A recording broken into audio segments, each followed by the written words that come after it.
may mga upload siya dito na malakas kahit wala po siyang guest. Unang-una po sa lahat, ako rin naman po yung nag-vlog sa kanila. Ako rin yung nagpasikat sa kanila. Gusto ko lang po sagutin kasi ilan sa mga bashers kasi Although para sa akin ho, dapat hindi na po pinapatulan ni Kalinga Prab ito, ano? Ang magandang sagot po dyan, wala kayong pakialam.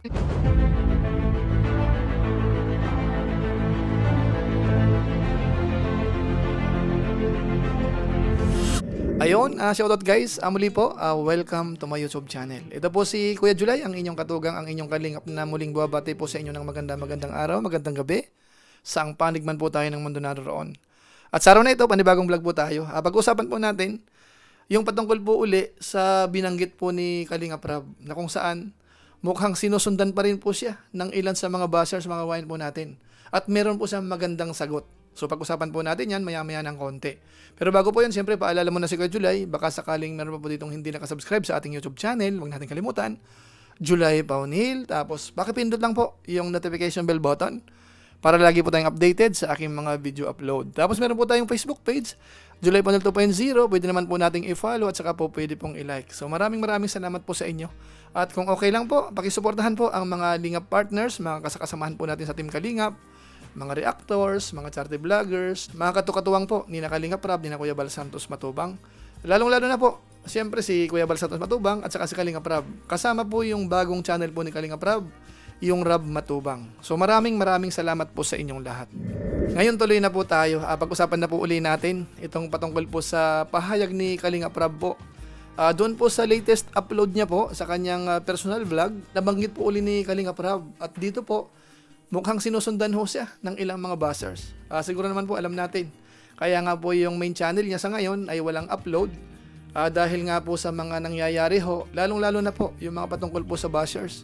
Na kung minsan ho ay nanggagaling daw doon sa mga love team, mga galit sa Kalingap, at kung saan-saan pa po mga bayan po natin. At iyon po ay inamin naman ni Kalinga Prab na talagang apektado siya. Kaya nga po sa ngayon, yung main channel niya ay nagsasakripisyo. At pati po yung mga viewers natin, ganun din. Kasi mga nag-aabang po sa love team, nag-aabang sa ilang charity vlog doon, update sa pabahay, wala ho tayong napapanood po doon. Kaya ang ginawa po ni Kalinga Prab dito po sa kanyang personal vlog, doon sa bagong channel, sinisingit niya po dito yung konting pagtulong, charity, tapos yung ilan po sa mga beneficiaries niya, minsan napapasama po dito. Kaso nga lang po, yun nga po ang minamasama. Siguro po, pakinggan po natin dahil yung pagsama raw po ng mga Kalingap Angels, ilan sa mga beneficiaries ni Kalinga Prab, ito po ay minamasama ng ilan sa mga bashers. Panoorin po natin ito. Pero pala akong nababasa ilang comments pero kunti lang naman, mga ilang basher natin na bakit daw family time pero kasama beneficiaries, angels.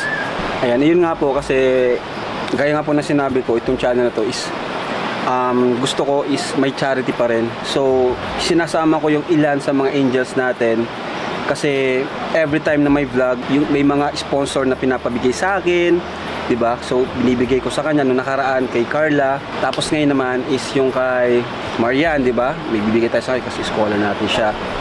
Oy, thank you. Your coffee. Coffee. Thank you, love. Welcome. So kaya po hinahaluan ko po siya ng Kalingap Angel. Ay minsan naman wala. 'Di ba? Saka 'di ba nga po yung mga unang vlog natin, ilang vlog din yung walang Kalingap Angel natin pero ang tataas din po ng views. So meron kasi man nagko-comment na mataas daw yung views kasi may sinasama tayong Kalingap Angel. Pero check nyo po yung unang vlog natin, pangalawang vlog natin.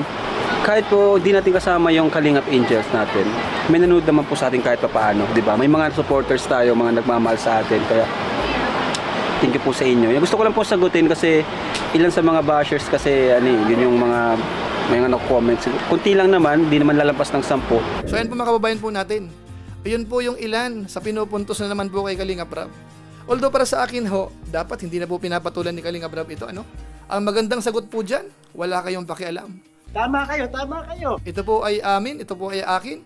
Ako ang masusunod po dito. Kaso nga lang po hindi maiwasan, in-address po ni Kalinga Prab yun. Bagamat okay lang naman siguro, para at least maliwanagan ho yung mga nagdududa. Yun nga po ang pinupuntos ho, bakit daw nagsasama ng Kalingap Angels. Alam naman po natin ang ibig sabihin nun. Parang ang dating po ay para magkaroon ng views, kailangan merong isabit na kung saan naman po alam natin kapag po Kalingap Angels, mga love team, ay marami pong supporters. Kaso nga lang ho, parang nagkakamali tayo. Kagaya po ng binanggit ni Kalingap Rab, na ito mga Kalingap Angels na ito, siya rin po ang nagpasikat. Kumbaga po, produkto niya yan, lumalabas sa mga kabayan po natin. Ito, panoorin natin. Actually, yung term na ginagamit is mali rin po eh. Kasi unang-una po sa lahat, ako rin naman po yung nag-vlog sa kanila. Ako rin yung nagpasikat sa kanila, di ba? So, kahit pa isama ko sila, kahit sino dito sa channel ko is, yung produkto ko yun. Parang ganun, di ba? Dahil sa pag-vlog ko sa kanila, sumikat sila, no? Yung Kalingap Angels, produkto yan ng pagsisikap ko, ng pag-vlog ko, pag-edit. Hindi lang naman yan basta-basta pag-interview. May mga proseso yan, may mga pinag-aaralan yan, may mga pag mag-interview paano, di ba? Kumbaga, hindi yan agad-agad na pag na-vlog mo, is sikat na kaagad. So yan po, ang linaw po ng paliwanag ni Kalingap Rab po dyan. Bakit natin kailangang silipin? Bakit kailangang ipuntos po yan? Ibig sabihin ba si Kalingap Rab walang trend? Ang mas trending na ngayon ay yung mga Kalingap Angels para isabit sa mga vlog niya? So mali po talaga mga kawalan po natin. Gaya po ng sinabi ko kanina, kung ako tatanungin, dapat hindi na po iniintindi yung mga ganyan nagko-comment. Bagamat sabi naman po ni Kalingap Rab, mangilan-ilan lang naman, wala pa raw 10 doon sa dami ng mga comment. At niliwanag po ni Kalingap Rab na hindi naman po siya nagsasama po ng leading man. Yung tipong balik sa love team mga kabayan po natin. Kasi alam niya po na yung ilang mga buzzers ho ay galing po doon. May mga sinusuportahan, sobrang nagmamahal na po sa mga love team na yan, mga beneficiaries, minsan siya na po ang kalaban. Kaya sa ngayon po, yun ang iniiwasan po muna ni Kalingap Rab para medyo maklear ho, malinis yung kanyang channel at saka sana yung mga buzzers ho ay medyo mawala. Dahil yun po ang madalas ikinokomento nga po nila. Pero alam po ni Kalingap Rab na talagang marami nang gagaling ho kapag leading man o kaya love team po ang kasama. Saka, Kalingap Angel lang naman po, di naman tayo nagsasama ng leading man kasi nga ayaw ko na nga po ng toxic. Ayaw ko na ng yung mga love team isa ihalo dito, no? Maliban lang syempre dito sa Edpao, Edmar, ano lang naman po yan. Di naman talaga yung love team na talagang pinag-uusapan o mainit sa mga mata ng tao at saka mga sariling tao. Kumbaga nasa bahay sila, si Pao na member ng pamilya, yung kambal nasa bahay, kaya wala namang problema. Kumbaga kontrolado ko. Kaya yun, gusto ko lang rin sagutin kasi may mga nabasa akong konti, pero konti lang naman. Mas marami pa rin yung naniniwala at yan, mga komentong positive. Kaya thank you so much po. Ganito muna po tayo in a while na family, charity, travel. Ayan. Pero yung pagtulong natin sa mga beneficiaries ko, hindi ko naman po nakalimutan yan. May Kalingap tahanan tayo, di ba? Andyan yung mga sa ibang beneficiaries natin. Tapos ngayon naman, actually ang nawala lang talaga sa totoo lang is yung love team. Yun lang yung na-post. Pero yung charity natin, andyan pa rin po. Masasabi ko lang is masaya ako ngayon. Walang stress, no? Walang pressure. Kasama ko yung pamilya ko. Diba? Kung ano yung kitain natin dito, pagkakasyahin ko. Kung ano yung kitain natin, pagkakasyahin ko sa pabahay natin. Kasi ngayon may ongoing pabahay tayo. May mga nakapila pa. So, yun, gagawin ko na lang paraan kung paano. Basta, kailangan ko po yung suporta ninyo. So, ayun mga kabayan po natin. Na-appreciate naman po ni Kalingap Rab yung mga supporters. Dahil marami pa rin mga solid daw po mga kabayan po natin. Kung sakali man po mayroong mga nagko-comment ho ng mga negative, bilang na lang po yun. Kaya sabi ni Kalingap Rab, parang concentrate muna siya dito sa kanyang bagong channel. Tapos tuloy po yung pagcha-charity. Kumbaga ho, yung mawawala lang po dyan ay yung mga love team. Pero yung pagcha-charity, yung pabahay ay tuloy po. Kumbaga pagkakasyahin na lang po yung kanyang revenue sa ngayon. Dahil nga po, alam natin po na apektado po talaga yon. Dahil nga po yung kanyang main channel, hindi po masyadong gumagalaw. Walang bagong upload. So kung ano po ang meron, sabi niya, pagkakasyahin ho. Pero yung mga pabahay na yan, mga naka-line up, huwag kayong mag-alala. Yun po ay itutuloy po yan. Magtiwala po tayo kay Kalingap Rab, mga kabahin po natin. At doon po sa isa pang nabanggit po ni Kalingap Rab kanina, na hindi pwedeng sabihin na kaya maraming nanonood sa bagong channel niya ay dahil po sa mga angels. Kasi nga po, dito sa bagong channel na ito, maraming upload po dyan na wala namang kasamang Kalingap Angels. Ano mga kabayan natin? At malaki po yung views. Kaya siguro po sa pagkakataong ito, silipin uli natin yung channel ni Kalingap Rab, yung pinaka-update, at saka po yung statistics. Ito po yun. Ito po yung channel po ni Kalingap Rab. Silipin uli natin. Ayan, sa ngayon po ay meron na siyang 82,500 subscribers, more or less. Tapos yung kanyang upload po, isa-isahin uli natin. Yung pinaka-latest ho, 1 day ago pa lang, 201,000 views. So malakas po talaga.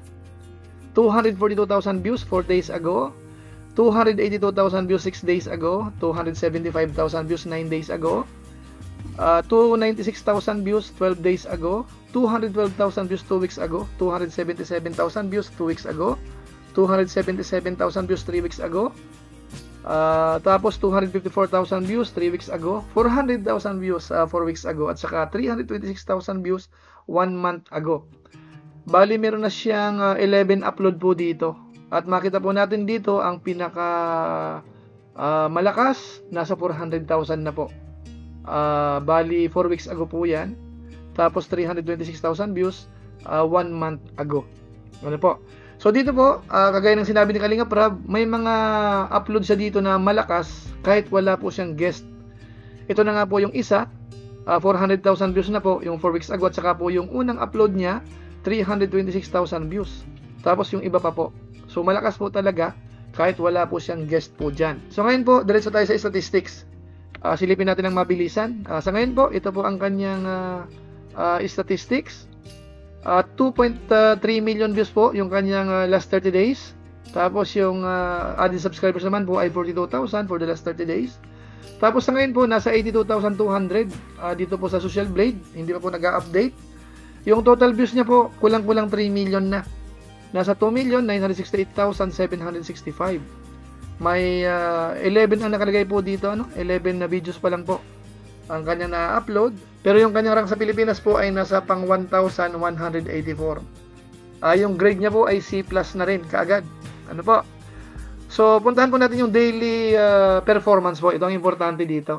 Pagdating po sa bilang ng subscribers po, makita natin araw-araw, 1,000, 1,400, 900, 400, 4,500, 2,800, 1,500, 1,100, 2,100, 2,900, 1,600, 700, 2,000 at saka 800.